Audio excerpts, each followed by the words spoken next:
Hello, South Bay family, and thank you for being part of our Connect Group series. We are in the series called The Bait of Satan, and it's been a wonderful series so far. Thank you to every Connect Group leader and host home for opening up your home and allowing for us to gather together and see what God has to say on this particular subject called offense.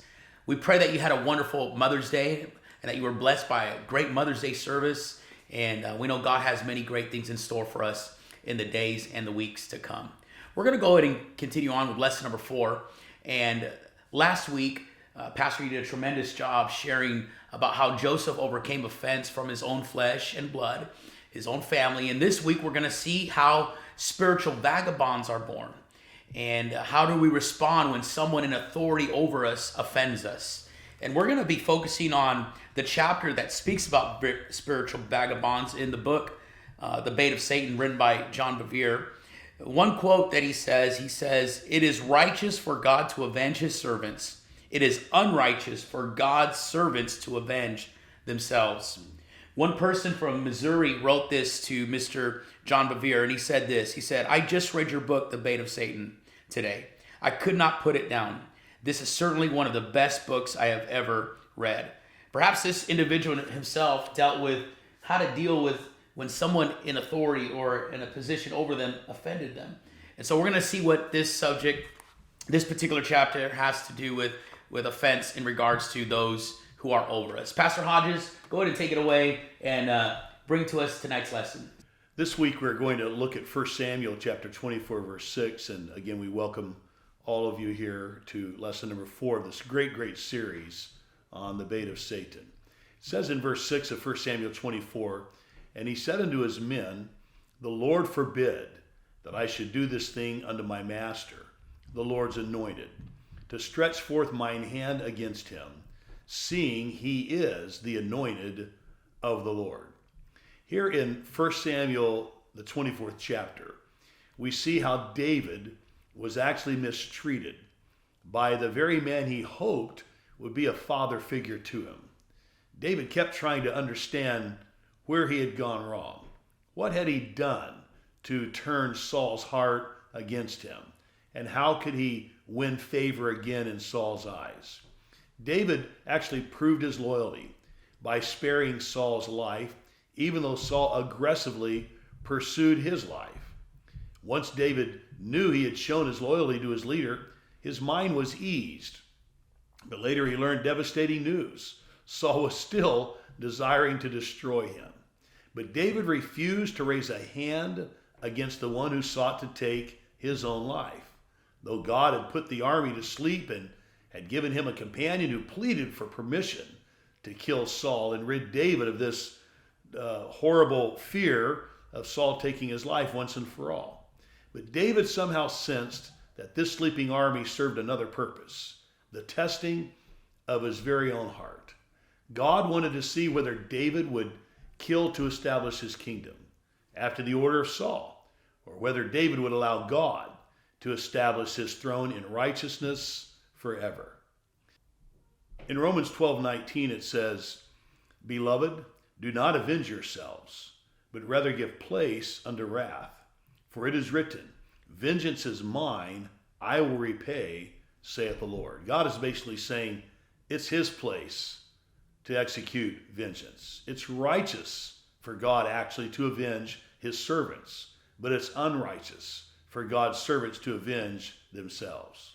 Saul was a man who avenged himself. He chased David, who was a man of honor, for 14 years. Saul murdered the priests and their families. As David stands over the sleeping Saul, he faces an important test. It would reveal whether David still had the noble heart of a shepherd or the insecurity of another King Saul. Would David remain a man after God's heart? Initially it's so much easier when we take matters into our own hands rather than waiting on a righteous God. We may even think we would be noble to protect others by avenging ourselves. But this is not God's way. It is the way of the world's wisdom. It is earthly and fleshly thinking. God tests his servants with obedience. How can God use corrupt leaders?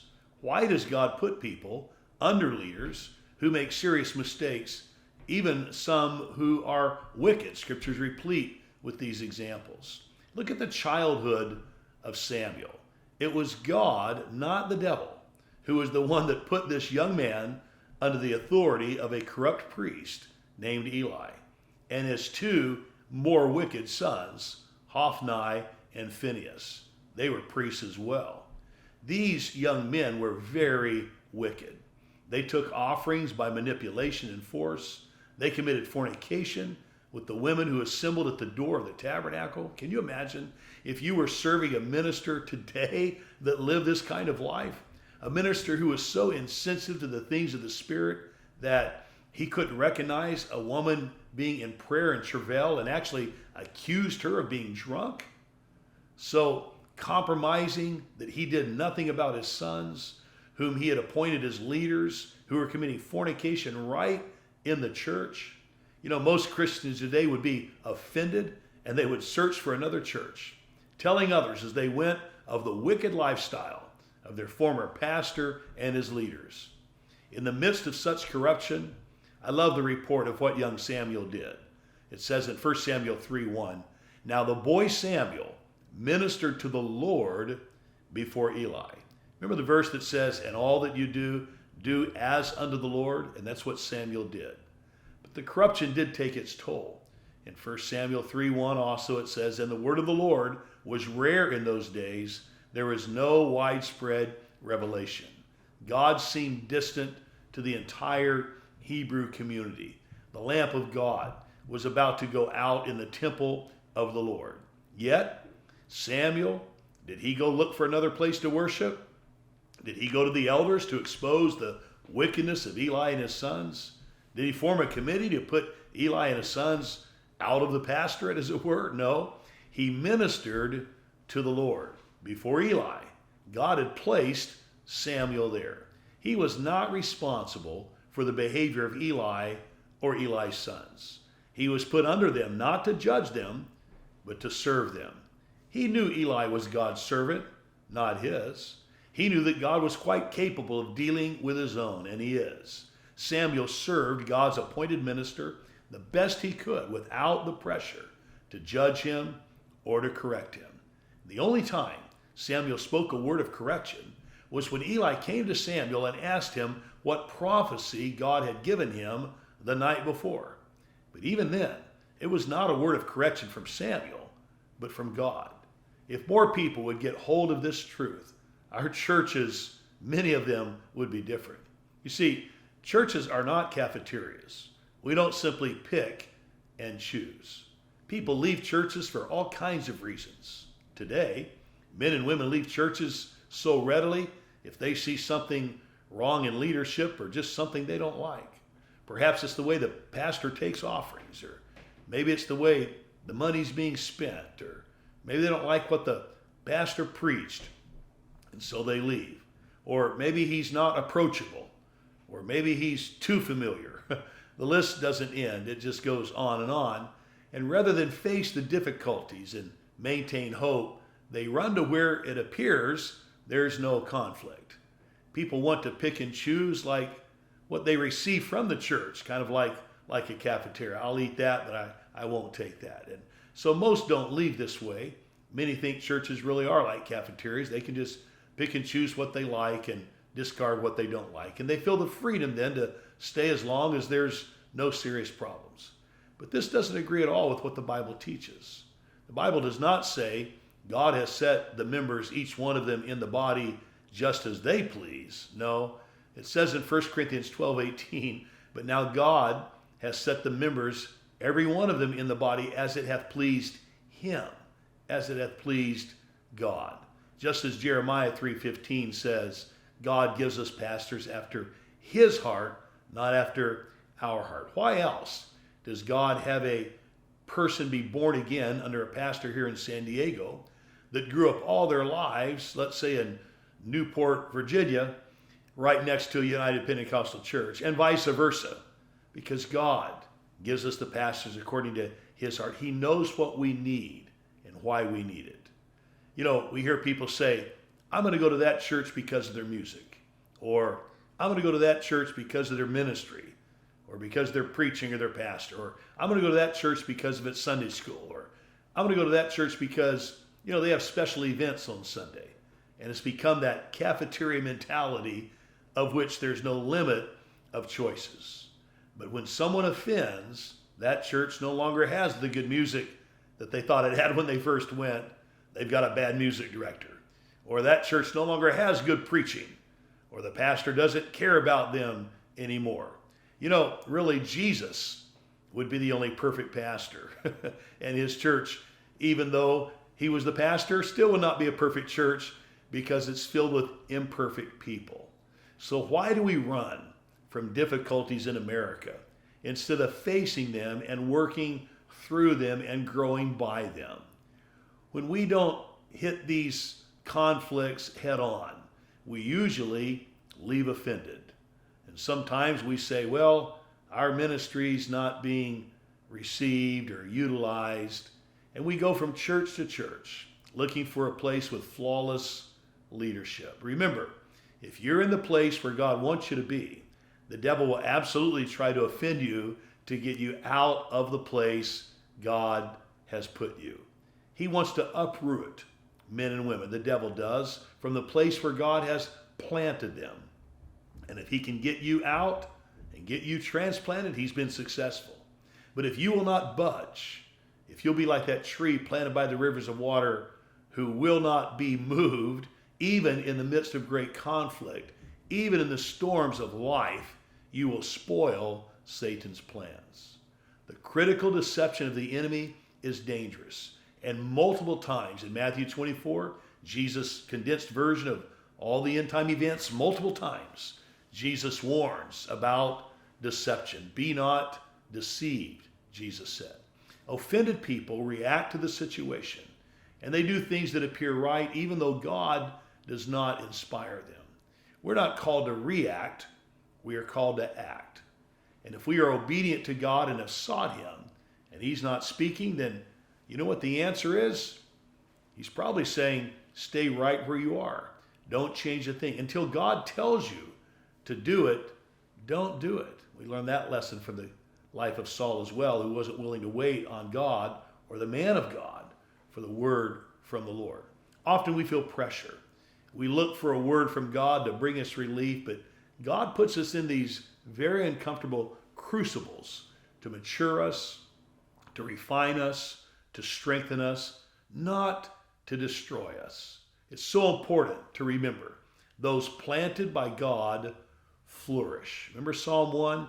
Blessed is the man, walketh not in the counsel of the ungodly, nor standeth in the way of sinners, nor sitteth in the seat of the scornful, but he shall be like a tree planted by the rivers of water that bringeth forth his fruit in his season. Whatever he does will prosper. That's the man planted by God. Psalm 92:13 says, those who are planted in the house of the Lord shall flourish in the courts of our God. Isn't that a beautiful verse? Psalm 92:13. Those who are planted in the house of the Lord shall flourish in the courts of our God. Notice here that those who flourish are the ones who've been planted by God in the house of his choosing. What happens to a plant if you dig it up and transplant it every 3 weeks? Well, most people probably realize its root system is going to diminish and weaken. And it'll result in that plant not blooming, not prospering. If you keep transplanting it again and again, the plant probably is going to die of shock. And way too many people go from church to church, ministry team to ministry team, trying to develop their ministry, satisfy themselves. If God puts them in a place where they are not recognized and encouraged, they become easily offended. If they don't agree with the way something's done, they're offended and they move on. They then leave, blaming the leadership, blind to any of their own character flaws, and don't realize that God was wanting to refine them and mature them through the pressure they've been under. Jude calls these wandering stars, and we've had them come and go and pass through the church. And I know some that have had more pastors than you can count on your fingers, still trying to find satisfaction in God. They're not staying where God has planted them. You know, once you leave the place God has chosen for you, your root system begins to dwarf just like the plants, just like the trees. And the next time, it'll be easier for you to flee from adversity because you've been careful not to root yourself too deeply, get too connected. And so you end up coming to a place where you have little or no strength to endure hardship or persecution. And that's Satan's goal, is to take each one of us out. You then become a spiritual vagabond, wandering from place to place, suspicious and afraid that others will mistreat you, crippled and hindered in your ability to produce true spiritual fruit. You struggle in a self-centered life, eating the remains of the fruit of others. You know, offended Christians also cut off their ability to produce fruit. Jesus compared the heart with soil in the parable of the sower. Different types of soil that the seed's planted in and has different results. Just as Cain's fields were barren, the soil of an offended heart is barren, poisoned by bitterness. You know, offended people may still experience miracles, words of utterance, strong preaching and healing in their lives. But these are gifts of the Spirit, not fruits. We're not going to be judged by our gifts. Those gifts are freely given of God. We're going to be judged according to the fruit that we produce. Your gifting should help you produce fruit, but a gift is given. Fruit is cultivated. Notice that God said Cain would become a fugitive and a vagabond as a result of his actions. There are numerous spiritual fugitives and vagabonds in our churches today. Their gifts of singing and preaching and prophesying are not received by the leadership in their previous church, and so off they go. They're running aimlessly and carry offense, looking for that perfect church situation that will receive their gift and heal their hurts. They feel beat up and persecuted. They feel as if they are modern-day Jeremiahs at times. It's just them and God, with everyone else out to get them. They become unteachable. They get a persecution complex. Everyone is out to get me. They comfort themselves that they're just a persecuted saint or persecuted prophet of God and suspicious of all. Now, in conclusion, let's remind ourselves that God never created us to separate from one another. Let's do what we can to stay together and choose obedience to God rather than personal sacrifice. 1 Samuel 15:22.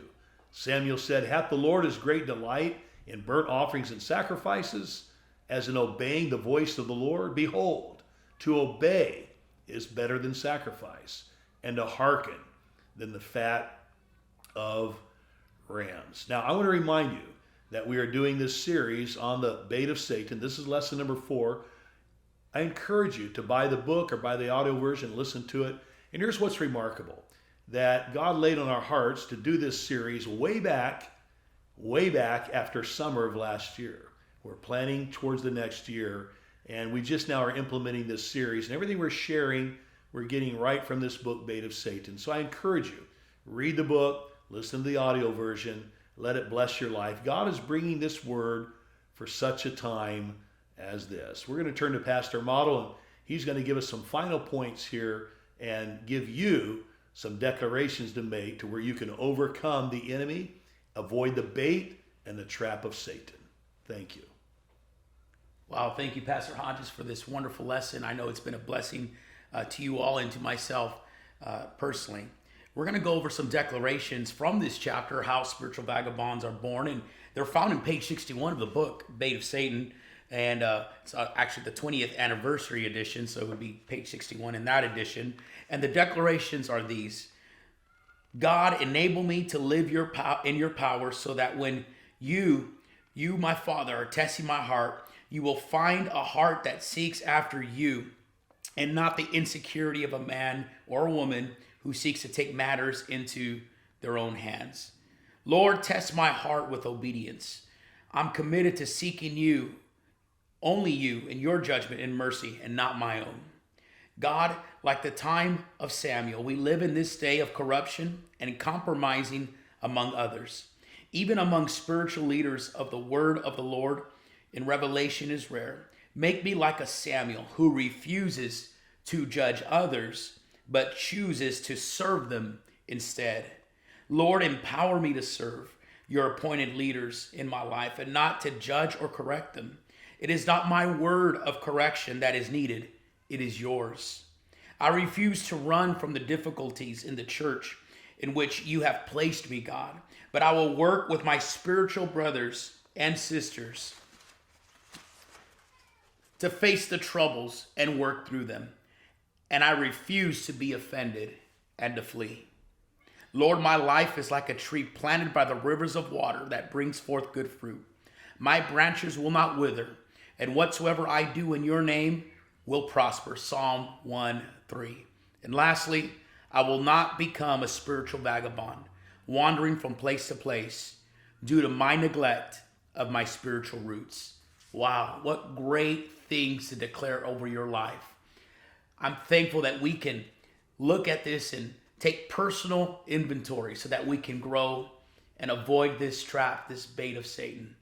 Let's talk, discuss, and pray one with another and see what God does in our lives as we continue to overcome, as we continue to be victorious in this area. May God bless you, and we'll see you in the next Sunday and in the next Connect group. God bless you, South Bay.